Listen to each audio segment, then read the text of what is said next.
بسم اللہ الرحمن الرحیم۔ قرآن کریم ایک عظیم الشان کتاب ہے جس میں اللہ پاک جل شانہ نے ہماری دونوں جہانوں کی کامیابی رکھی ہے۔ ہمیں جو بھی مشکل پیش آئے، کوئی بھی مسئلہ پیش آئے تو ہم قرآن کی طرف متوجہ ہوں۔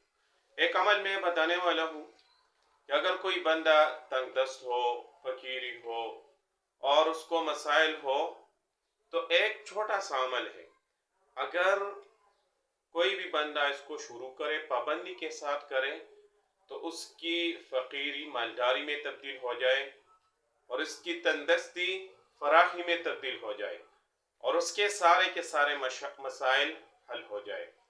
تو ایک عمل ہے سورہ مزمل کا۔ سورہ مزمل کوئی بھی بندہ اس کو پڑھے، یا ایھا المزمل قم اللیل الا قلیلا نصفہ او انقص منہ قلیلا، جو 29ویں پارے میں ہے۔ تو جو بندے اس کو شروع کرے اور جب اس آیت تک پہنچ جائے ان لک فی النہار سبحا طویلا، تو یہی آیت ان لک فی النہار سبحا طویلا 101 مرتبہ پڑھے اور پھر آگے سورت کو پورا کرے۔ تو کوئی بھی بندہ صبح 1 مرتبہ اور شام کو 1 مرتبہ یہ عمل کرے گا تو اس کی فقیری تنگ دستی وہ ختم ہو جائے گی اور اللہ پاک جل شانہ اپنے غیب کے خزانوں سے اس بندے کو مالدار کر دے گا اور اس کی ساری پریشانیاں ختم ہو جائیں گی۔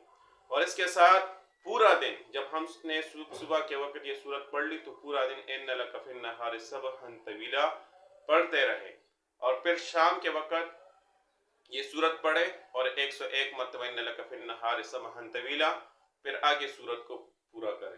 تو انشاءاللہ کوئی بھی بندہ یقین کے ساتھ، تجربہ نہ کرے، یقین کے ساتھ کوئی بھی بندہ یہ عمل کرے گا تو انشاءاللہ اللہ پاک جل شانہ اس کے لیے راستے کھولے گا۔